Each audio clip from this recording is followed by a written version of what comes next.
I'm Dion from Eflowtion. Welcome to yet another intuitive EFT Tap and Chat. You can see Dexter in the background there, he's just chilling.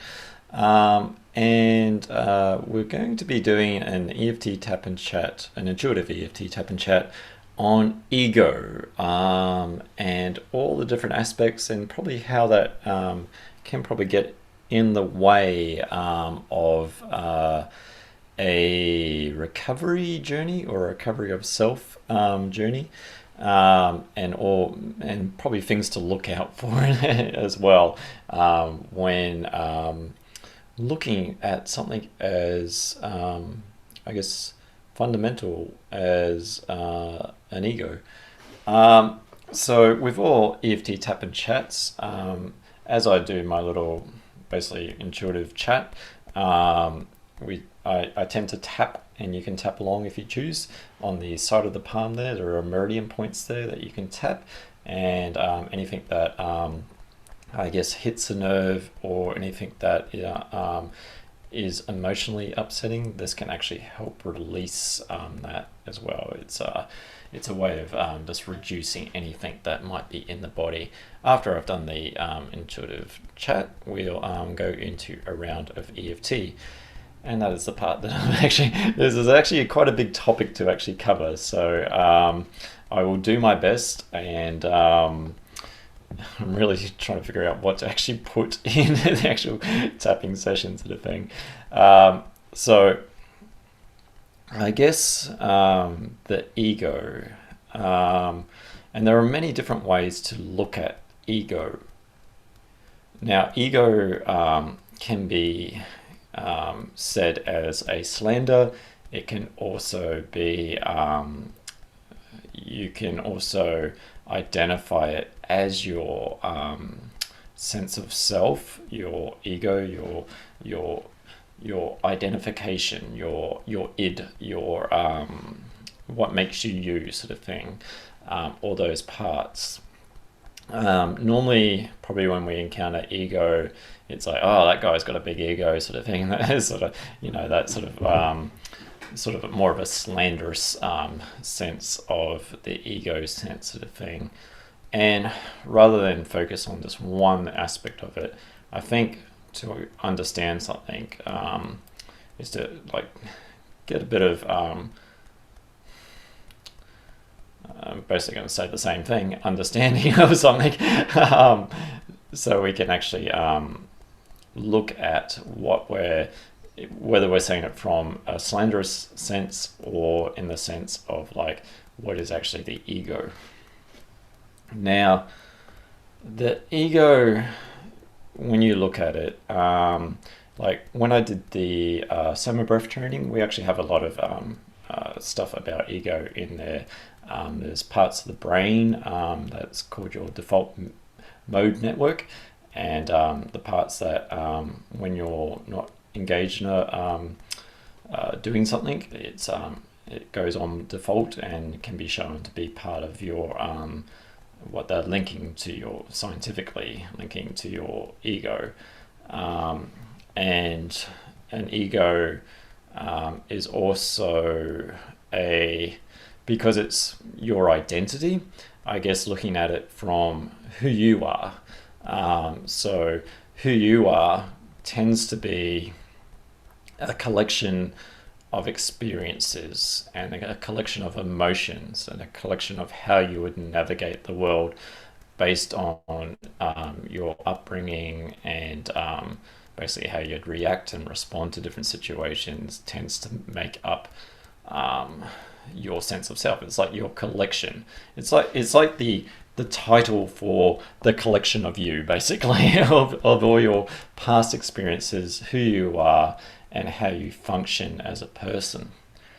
And when you look from a young age to wherever in part of your life you are now, I guess how you interact with people, how you even interact with yourself, with your own thoughts, that is a collection of experiences, and experiences can be what shape yourself, sort of thing. It's like you don't navigate through life without life affecting you, sort of thing. It's like you don't get out of life unscathed, sort of thing. It helps shape you, sort of thing. So it's almost like this interconnection of how you, I guess in a sense, whether this is the right word, but affect life and how life affects you, sort of thing. Both, I guess, explicitly and implicitly, sort of thing. How it, like there could be a lot of big moments in life, whether they be positive or negative, that shape your identity. And there's also probably just your everyday parts of life, how you navigate through the day. There's no big traumas. There's just how your impressions of the world, sort of thing, help shape who you are, sort of thing. So it's almost as if like there's this interconnection of life viewing you and you viewing life, and this interaction that's going on to shape who you are as a person, every person that you talk with. And I guess there's people out there that will talk to you that will change your mind on things, will either lead you down the garden path in a positive way or a negative way where you end up a bit worse, sort of thing. And I guess those learning experiences as well help shape, like it's kind of like where you come to a fork in the road, you could take left or right, and based on past experience you might be more of a right person than a left person, or you might just go, what the heck, I'll just go straight down the middle and see what happens type of person, sort of thing. So those experiences, the positive and negative, help shape you. And that's why it's always good to look at the negative in life rather than just focusing on the positive. Because if we just focus on the positive, once again, there's no real learning in it, sort of thing. It's sometimes the negative experiences, how painful they might be, that can sometimes shape a stronger identity, a stronger sense of self. Like the old saying, what doesn't kill you makes you stronger, sort of thing, or what doesn't kill you, you learn from not to do again, sort of thing. Because if you go do the same thing that kills you, you might want to relook at your thinking. But I guess they all help shape who you are as a person. And who you are as a person is not who you're going to be tomorrow. As I said, like in my, what was it? Getting attached to labels or something like that, my last one. It's like who you are today is not necessarily going to be who you are tomorrow, sort of thing. So there's always the possibility of change, of growth, of life just happening and you happening with it, sort of thing. Going with the flow of life. And sometimes life can throw you some curveballs and you have to really go with the flow. And but when you look at what we identify as our sense of self, all these parts of ourselves, it's really nothing physical in the sense of, like, you might have material worth, and some people identify their sense of self with material worth, but that's not yet what I'm addressing. We have all of our experiences are more in our brain, our memory, or our body even. Our body definitely keeps the score on different emotional events, probably more so than the brain at sometimes. Probably the brain is probably the last part that's trying to figure everything out. But in the sense of like, these are merely, and even saying that feels wrong to say, because I know the strength of these emotions, these memories, but it's nothing physical in the sense of, like, it's not a mouse or anything. It's all in the whole mind-body experience, sort of thing. And why I say this is everything that happens to you also has that can sometimes hold you back in life. Those parts of yourself, your identity, by going into some of those uncomfortable feelings are the things that allow for freer feelings, the enjoyment part of life. And I think, once again, that's a good part of looking at the negative rather than focusing on the positive solely. It's kind of like that old saying of rearranging the deck chairs on the Titanic sort of thing. It's like sometimes you need to fix the leaky boat.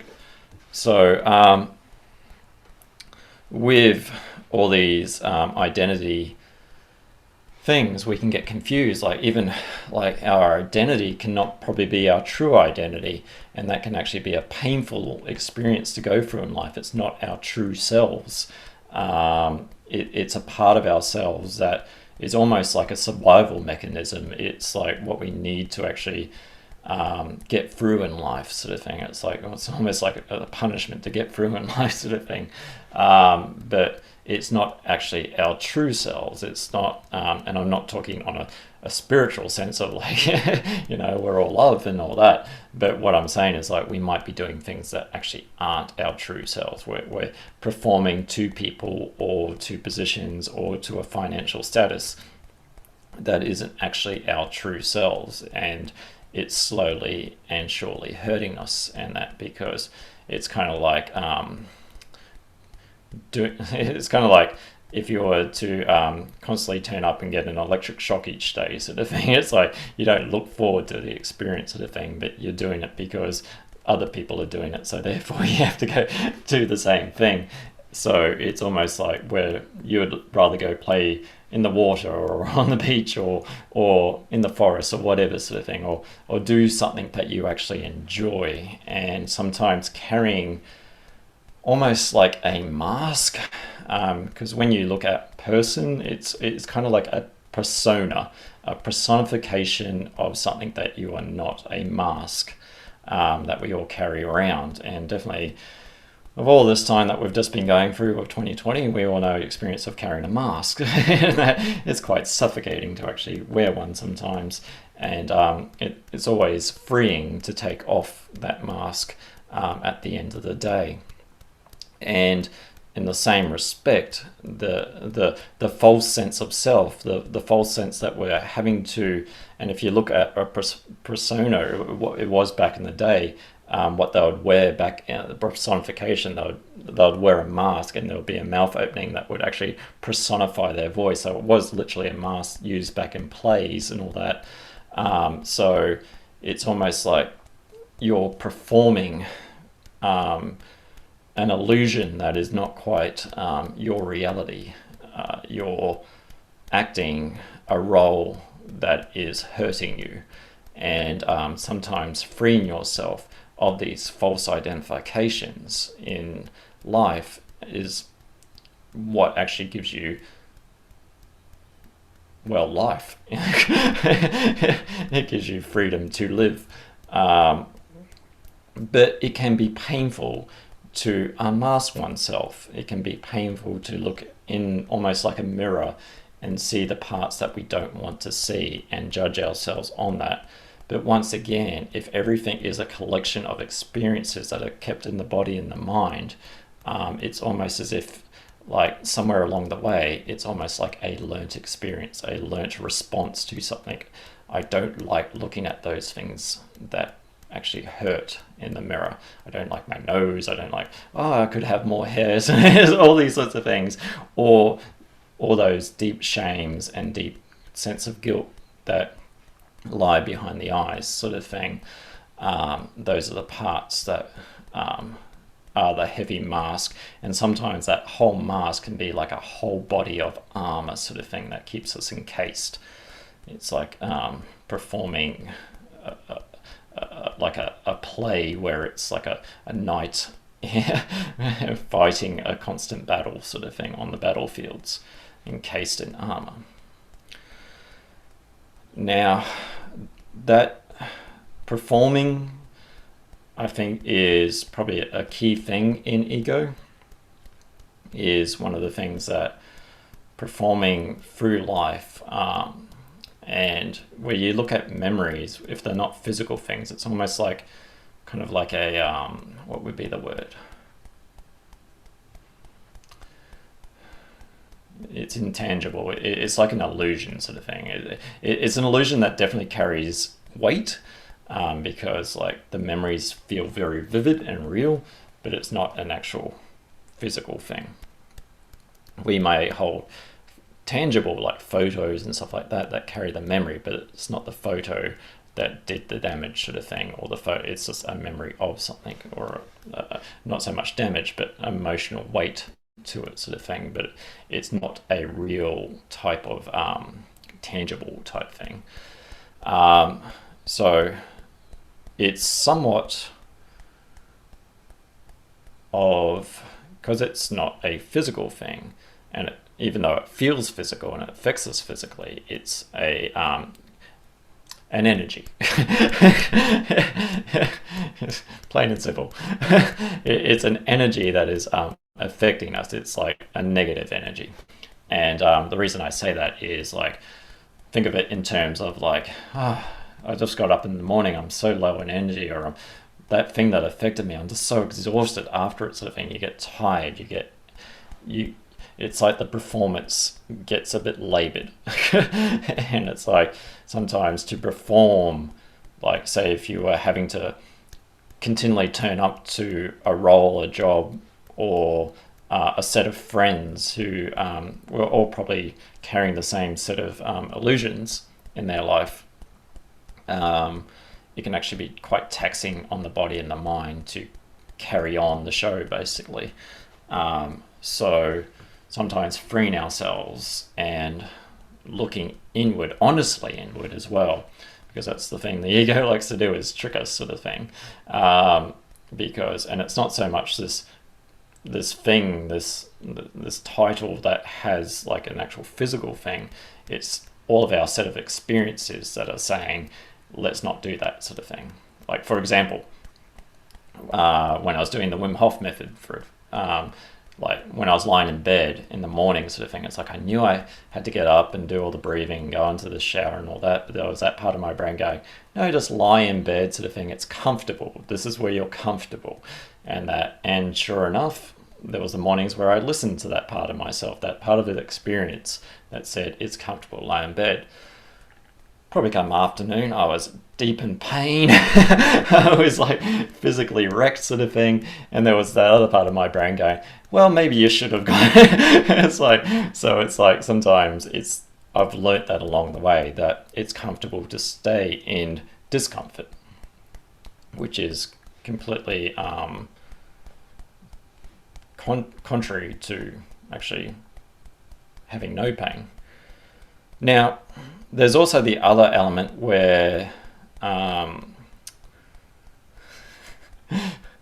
laughing because it's been said to me a few times, where people accuse you or say you've got an ego problem, or you need to reduce your ego, or look at your ego, or egotistical is another one. I'm not sure if I've been called that, or you've got a big ego.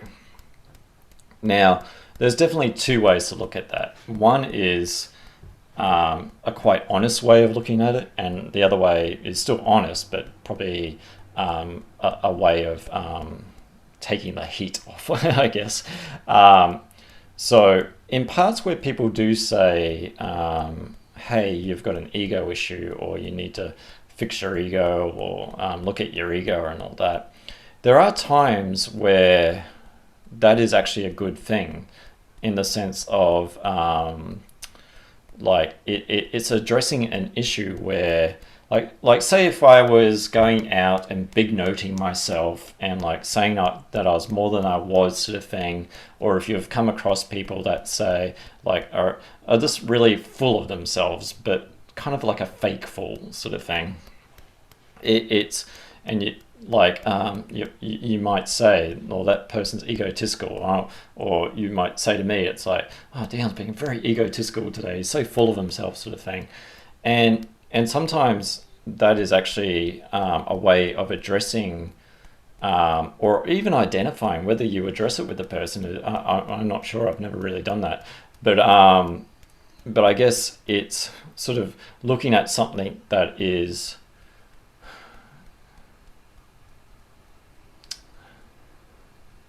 delusionary. Because I think why I say that, because I don't think it's an actual ego thing, in the sense of because it's not like, you've got a little meter on you and like your ego's gone past the top up point sort of thing. It's almost like a person has become lost in their own illusions sort of thing, and is acting in a sense more than what they are sort of thing. And it's not so much an ego, it's like almost a loss of identity, and like they've claimed onto something that is actually probably giving them joy, but probably around them people are like, okay, well, this seems strange sort of thing. So I see it more as kind of like if we take it from an illusionary sense, kind of a delusionary sense, it's not quite strict to reality sort of thing. It's like, so for example, like if I was going around saying, I'm rich, I've got all these cars and I've got all this money sort of thing, and I might be throwing money on the bed sort of thing, but I've taken all my money out of the bank, thrown it onto the bed. There's no money in the bank. The car I might have rented sort of thing. It's not a reality. It's a kind of a delusion of reality. And I'm not saying these people are delusional, and as a put down, I'm just saying there's a part of their experience, a part of their reality that has gone lost in the way. And back to what I said before, it's almost like a surviving mechanism. It's a coping mechanism for something that maybe along the way they've been hurt, and this is how they're filling that void, even though it might be not reality. And it's to be probably looked at and cared for rather than put down on sort of thing. I don't think it's right to go around to people and say, well, you're being delusional. It's just a way of looking at it. They've just gotten out of touch with their true selves, and they're supplementing it with what they think people will like. It's almost like, in a way, like a weird coping mechanism.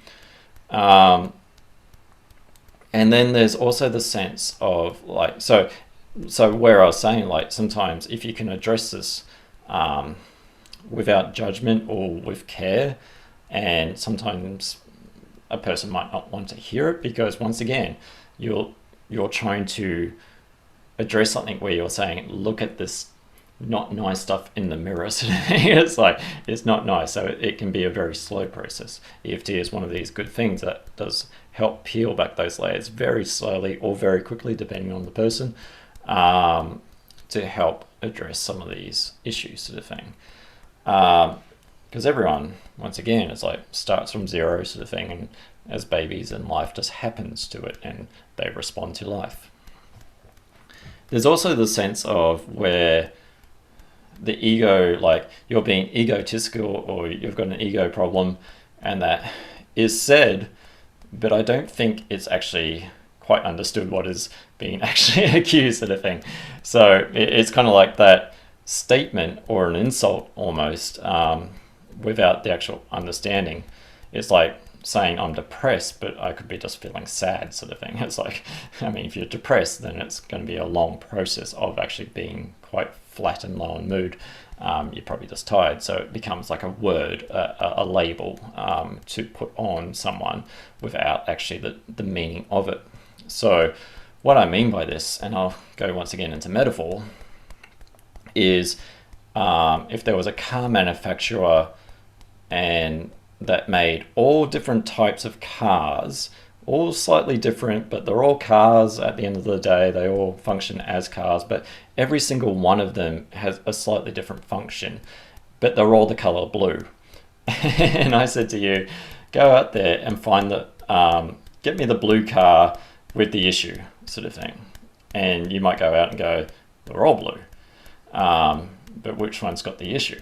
So what I mean by this is, if the ego is a collection of experiences, a collection of how you've identifying your life based on how you've interacted with life, and life has interacted with you and shaped your identity, simply saying to someone you've got an ego issue is kind of like, which part of my ego can you address which part of my ego actually has the problem? And that, because maybe it's a problem, and maybe it's a problem to yourself. That's the other way of looking at it. Because, and what I mean by that is, like, if you can actually help identify, because if the ego is kind of like that umbrella term for all your experiences and that, there might be a part of your ego that is actually having either detrimental effects to yourself or to others that could actually be addressed and helped and reduced. And there might be other parts of your experience of life, that your identity, that is actually really, really helpful to people, sort of thing. So it's almost like fixing one flat tire on that one blue car that is a specific model, sort of thing, that you can actually address so you can move forward in life.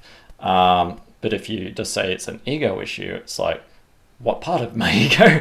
Now, what I said before is sometimes people will put you down if you have an ego where it's more, it reflects poorly on them, sort of thing. Like, say where you're not going out there filling yourself up, sort of thing. You're not like making yourself out more. You're just doing well in life because every experience that you've had in life is actually helping you go forward in life, and you're helping others. You're more of a we person rather than an I person, sort of thing.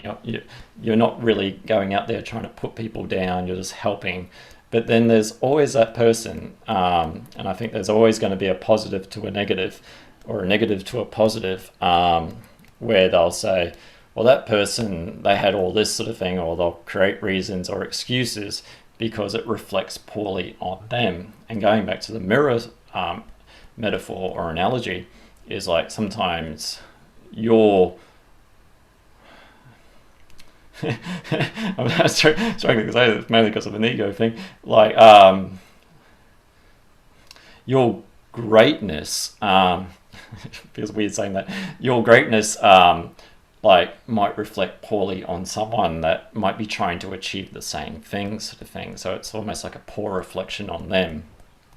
So they want to pull you down on that sense, sort of thing. And I guess also if you're, and sometimes in a recovery journeys, as you improve in life, you notice those around you, your environment might be some of the things that are actually pulling you down, sort of thing. So sometimes it can be not common but not unknown that when you recover, it's like sometimes, like with the bed sort of thing, it's like what makes you comfortable was actually the discomfort, sort of thing. The people around you might be that discomfort, sort of thing, and you look to those people that actually want to uplift rather than depress. Sometimes there are people out there that will try and, I mean, in Australia it's called tall poppy syndrome, sort of thing. They'll cut you down, sort of thing, before you get too big. But in the sense of like, they don't want you to succeed because they would rather succeed, to put it blunt, sort of thing. It's like, it's okay for them to succeed, but not for you to succeed. So therefore it's like, almost like the grappling hooks come out, and it's like, well, don't get too far ahead. But I mean, any change in life has to happen by something, and if we just, once again, just stay in a cycle and not make any forward motion, then you're just going to go around in circles. Sometimes it does take that person to take that forward motion to make advancements in life. So freeing yourself sometimes of the burden of people that might not understand what the ego is, this collection of experiences within ourselves, and or just want to blanket term, I guess, the ego, but not actually help in any way, in the sense of like, this part, like you might be like, say for example, you might be having anger issues, or you might be confidence issues, or you might be this, let's work on that to actually free yourself of these issues so you can flourish as a person. So just trying to think what else. I guess also with the monetary job status, I've sort of touched on that, and once again, I don't want to go for too long, but once again, if we're having to spend or live to excess, and the excess is actually excess burden in the end, and you're having to constantly, like this hedonic treadmill, you're never going to be truly happy sort of thing. There's always going to be that next Mercedes or whatever that you need, or next iPhone or whatever. It's never really truly objects that bring happiness. It's like you don't buy an object and go, well, I've got happiness for so long sort of thing until the next happiness comes along sort of thing. It's almost like grabbing that happiness. The happiness comes from within. So it's almost like shedding, once again, that false sense of self that you require something to bring happiness. Happiness lies within you. It's not an external thing. You can use things to bring momentary happiness, but happiness will always be present. Just trying to think. Is there anything else?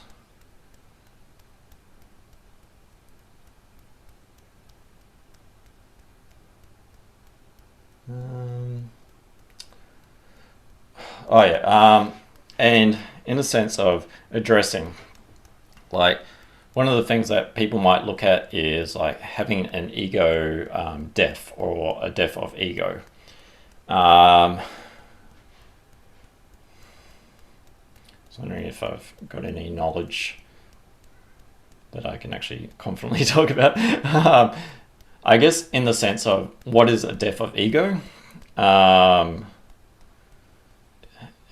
guess probably I could probably frame it as not a death. I don't think a death, for at least myself, like I can understand it, but like for myself, like for something to die means that something probably either, I mean, goes off in a different form, or something takes its place sort of thing, like a new life comes in sort of thing. But you take it from like a butterfly aspect sort of thing. A caterpillar doesn't die in order to become a butterfly. It transforms. It goes into basically goo and then comes into a butterfly. So the death, it's, you're still you. If you are shedding those parts of yourself that hold you back, it's not like you go, oh, it's like I was Bill now I'm Peter. So it's like there's no sort of new life that has taken its place. It's just maybe Bill version 2 sort of thing, but without all the pain and the all the limitations that held you back, all those experiences in life, all those traumatic memories that held you back or kept you kind of in a slumber in a way. So it's those experiences where they transform, because it takes a process to reduce something. It's like, think of it in an exercise stance format, where like you just don't do one. I don't know why I always use the exercises as. It's like, I think that's what people would relate to. But in an exercise format, you don't do one bench press and then instantly you've got the body sort of thing. It's like there's a process. There's a like rocking up to the gym or whatever it is to actually get that. There's a slow transformation to getting whatever end result. And I think in the same as like an inner size, where it's like your emotional self, all those negative parts of yourself that have like physically and emotionally held you back, actually by reducing that, by going through a recovery journey of self, that's what you're actually recovering. It's not just a term sort of thing. You're recovering your new sense of self, and for some people that can be quite scary. It's like what you knew of yourself can like it's hard, can be scary to let go of, because once again it's comfortable, but it's a discomfortable comfortable. So sometimes freeing yourself of that discomfort and stepping into a new self where I mean, life still happens, but you're better equipped, I guess, in a sense. There was a point that just came up into my brain. What was it?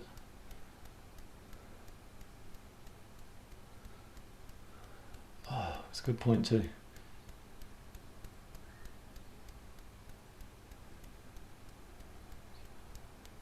retrace my steps. Speaking of intuition, it comes and goes sometimes. That's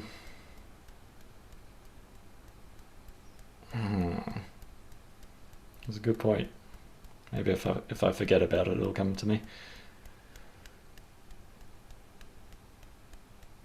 Yeah. For time's sake, we'll move on. If it comes to me, I'll incorporate it into the EFT round. But yeah, like sometimes it's not so much a death, because I guess people still remember their old selves, but they probably don't remember it with the pain that is equipped with it, that emotional energy charge that has held that sense of self back. So yeah, so what we'll do is, first I'll have a cup of tea. Feels like it's been going for a while. Maybe I've just covered a lot. It was almost there. It's going to work me now. Probably be lying in bed and wake up and go, that was it. So we'll do an EFT tapping on ego. We'll see where we go with this. But seeing where you sit with the ego, whether you have a problem with an ego or you're pretty good with it, and good in an honest sense, not like not like, yeah, I'm awesome sort of thing. I mean, it's good to be awesome, it's good to have self-love, but seeing where you sit on a scale of 10 and 0, 10 being I really have problems with ego issues, and 0, no problems whatsoever, I'm all good. And we'll do an EFT tapping on ego. So we'll do a setup statement 3 times, and then we'll go into the tapping points. And I really hope I remember that point, because that was a good point. Even though I have the sense of self called my ego, and there might be some parts of my ego that are holding me back,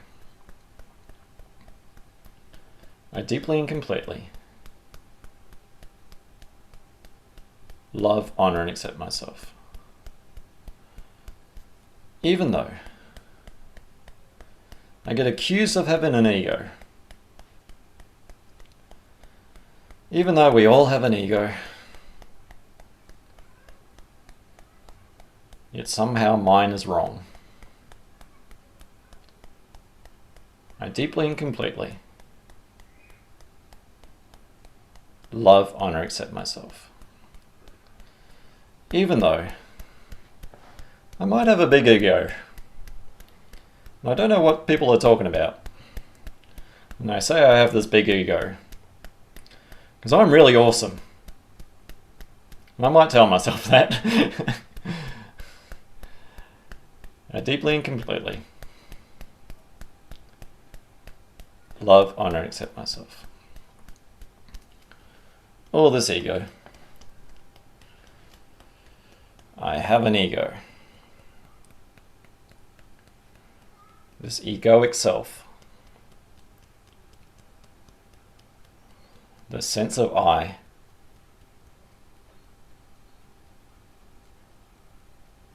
That true part of me.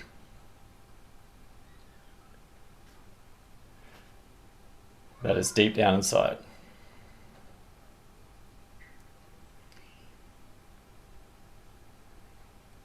And I might identify it in my mind,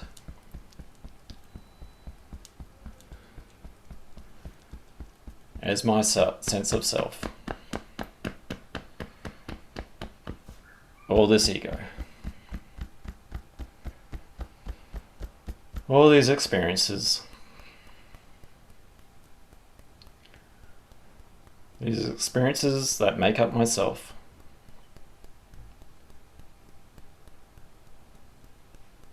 I've been shaped by life.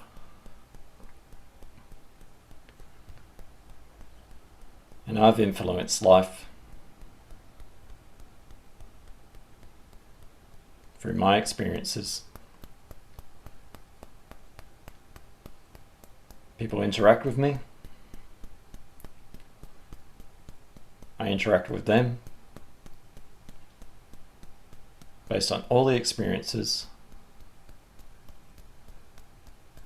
that I've learnt in life. And some of these teachings in life I've had to learn the hard way. And my reactions and my responses may have gotten me through a situation. And I've learnt that's the best response in the future. But some of these reactions and responses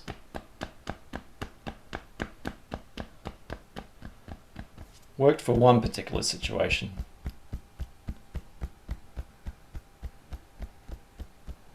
But they don't work for all.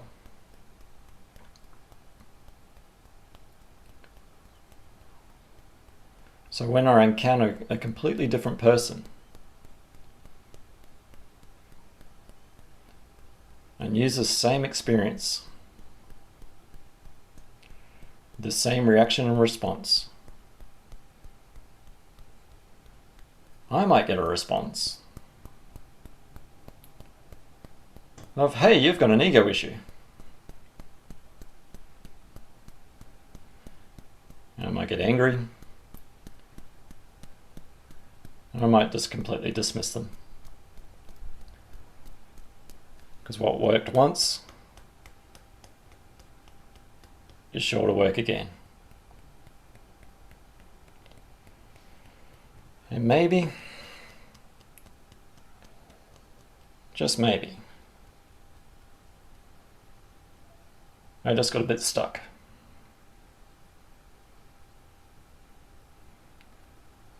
Because there's variety in life.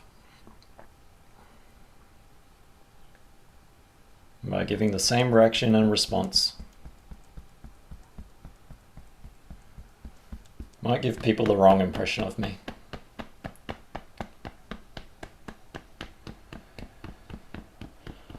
It's like an unfair mask that I have to wear.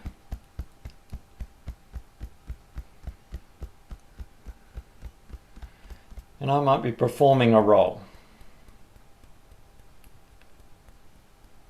whether it be at work, whether it be with my family,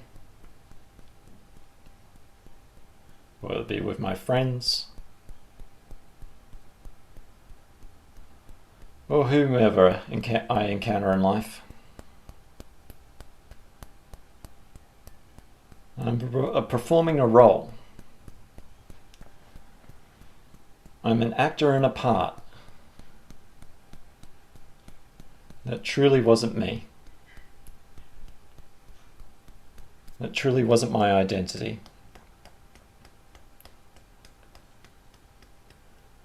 It's like I'm method acting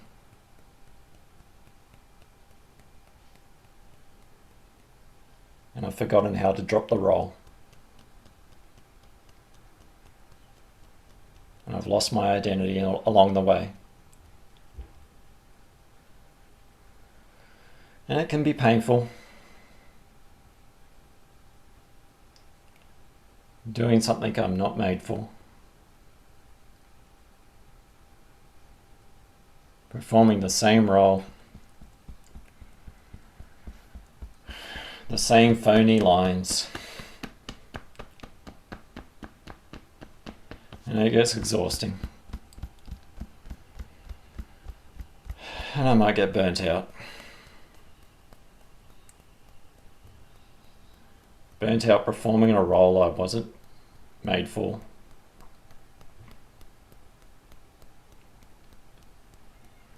And there might be people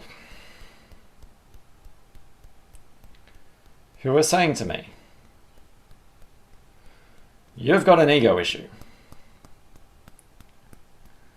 And when I think to myself,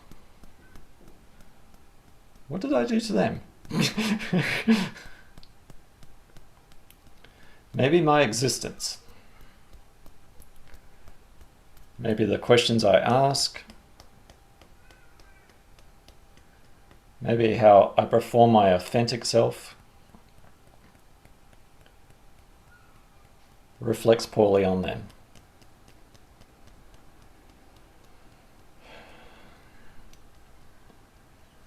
And that's not my problem.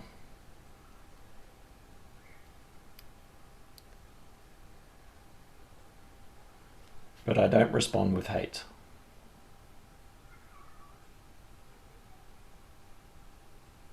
I respond with compassion.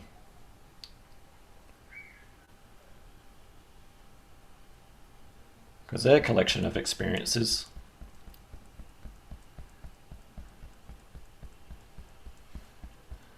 Make them feel less than life. So rather than making them feel even less, I might choose to help parts of their ego,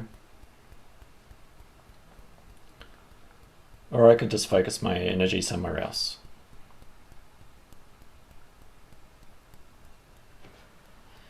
And there might be also some people who got lost along the way and are quite enjoying their method acting and got lost in the illusion. This illusion of life.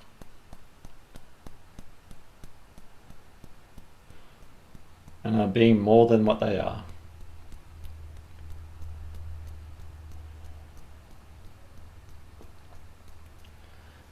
Being lost in what I am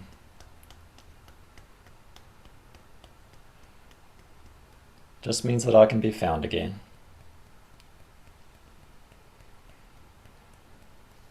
It might just mean looking at parts of ourselves and addressing those parts and reducing those parts so we can get back to our authentic selves.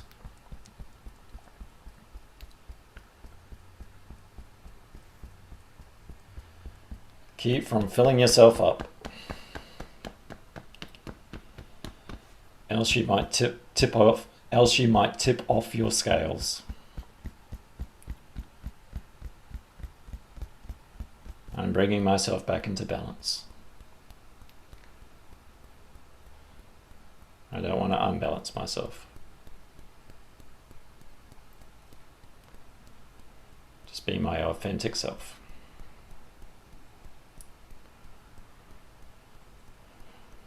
And if I'm addressing those parts of myself that held me back in life, and I may have fear of this new self I'm stepping into,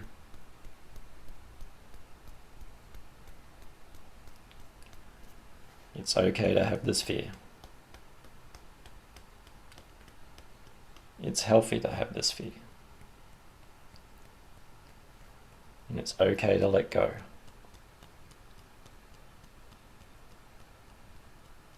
It's okay to step into this new you.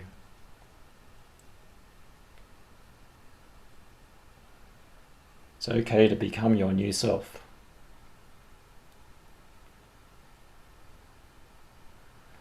And if people want to drag you back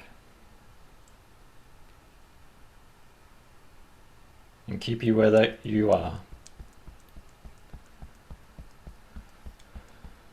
there might be already that part of yourself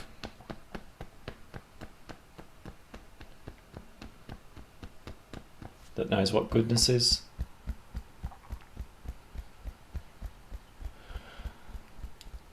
and knows how to shed that fear. Releasing that fear. Stepping into that new you. Your new identity. And remembering that old identity. To see how far you've come on this recovery journey. This recovery of new self. I'm releasing all that fear. I'm releasing all that judgment. I'm releasing all that fear of myself. I'm releasing all that judgment of myself. I'm giving myself some love, some genuine self-love. I'm treating myself with compassion. I'm treating others with compassion.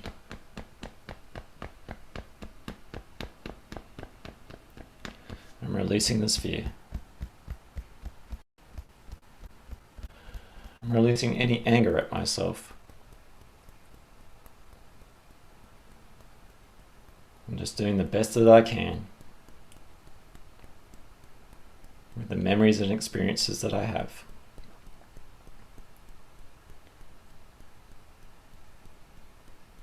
And I might be willing to step into a new me and release those parts of myself, that parts of my ego that are holding me back.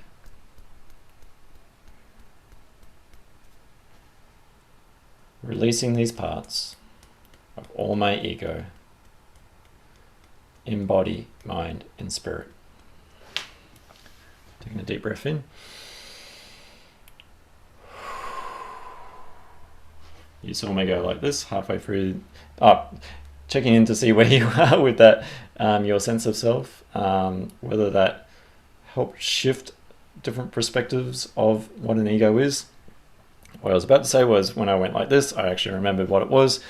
Now, the other part is we think of our ego mainly in our mind, that because we're always thinking in our mind, so that's where we identify a lot of ourselves. Now, here's a twister, or a couple of twisters, a couple of reframings. They're looking at, there's a lot of scientific studies now that says our stomach is actually our first brain sort of thing. It actually controls a lot of our emotions. It might have been what helped first form us as humans sort of thing. Think of it in the sense of when you get hungry, you're not really your most happiest at that time, and that's because your stomach's sending signals to say that you need nutrition. So they're actually saying now that your stomach is your first brain. So that sort of takes the onus off that a little bit more. They're also saying that in your heart, make sure I had the right side, it's all back to front here. Your heart actually has like neurons in it that actually store memory sort of thing. So that actually has a mind of its own. In Chinese culture, they look at the soul, the identity, as a connection between the heart and the brain. There's no real separation sort of thing. So your identity can also be your heart-mind connection, your gut-brain connection, your all three connection. So sometimes looking at it purely from a thinking sense, because that's mainly just your front of your brain, your cognition, where rather than seeing yourself as your thoughts, seeing yourself as a holistic person, where a lot of parts of your body that aren't your brain is actually identifying as parts of your ego as well. You might like certain types of food, you might like certain people or love certain people based on memory stored, or how the body is expressing itself. And as I was saying before, how some of these memories are stored in the body, illusionary sort of thing. You can actually help through a whole mind-body connection shed some of these parts of your ego. So two things that actually help with this is, of course, EFT tapping and Soma breath. And Soma breath is actually awesome, very awesome at helping to re-imprint, or even just get rid of some of this. I mean, it's not a trauma treatment, but it actually helps free the body of all the stored in stuff sort of thing. It's quite powerful. and it can actually help re-imprint positive memories, sort of thing. And the EFT tapping will interrupt the amygdala response to the hippocampus that's actually sending these subconscious signals for the body and the cognition to actually interpret and react to, sort of thing. So a lot more than just your brain that's identifying as the ego. It's just the thinking part of it, sort of thing. So hopefully I covered it all. I'm Dion from Eflowtion. If you're interested in booking a session, we offer sessions online. Both myself and my wife, Rebecca, who is an EFT practitioner, we offer it online. And if you're wanting a session, definitely book in, and we can help reduce those parts of yourself that you feel might be holding you back or causing you discomfort in life. So if that's of interest of you, head over to eflowtion.com, or through Facebook you can book a session, and we look forward to seeing you. Until next time, stay your awesome true self, your loving self. I'm Dion from Eflowtion. Have a good day.